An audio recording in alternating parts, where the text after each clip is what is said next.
Hey y'all, it's your favorite Armadillo Lord here, and as a trading card collector for the UniVersus game, I always welcome expansions, even if I'm not the biggest fan of the series that's added to the game.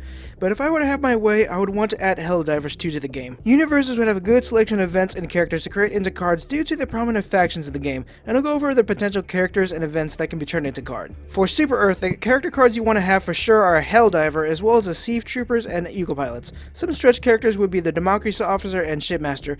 The Shipmaster may be a big stretch, but I could see a veteran Helldivers wanting to finally give her a piece of their mind over the "could always use more samples" comment she makes if we collect little to no samples and barely surviving a mission. For foundations, we have events or structures like the Super Destroyer and the Democracy Space Station, as these are made to help the Helldivers during their missions. We can also turn 8 of the Ministries of Super Earth into foundations, though I think the Ministries of Defense, Science, and Expansion would be the best to add. Finally, we have recruitment stations to help bolster our heroes for Super Earth and the war bonds to support them. Now for attacks, this can be just as straightforward as charging in guns blazing, but we can also have stratagems featured, such as the Eagle Runs, turrets, and especially Orbital Laser.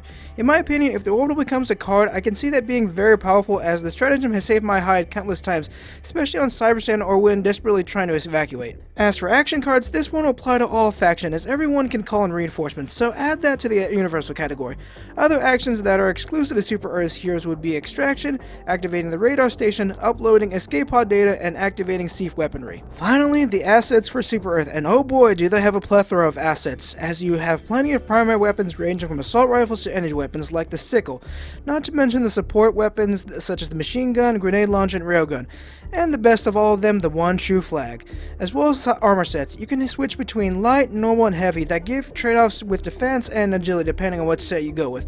Alongside that, we could get some armor passives that will help the Helldiver and their allies. With Super Earth covered to the best of my abilities and desires, it's now time to move on to the enemies of managed democracy and go over the other factions in humanity's galaxy.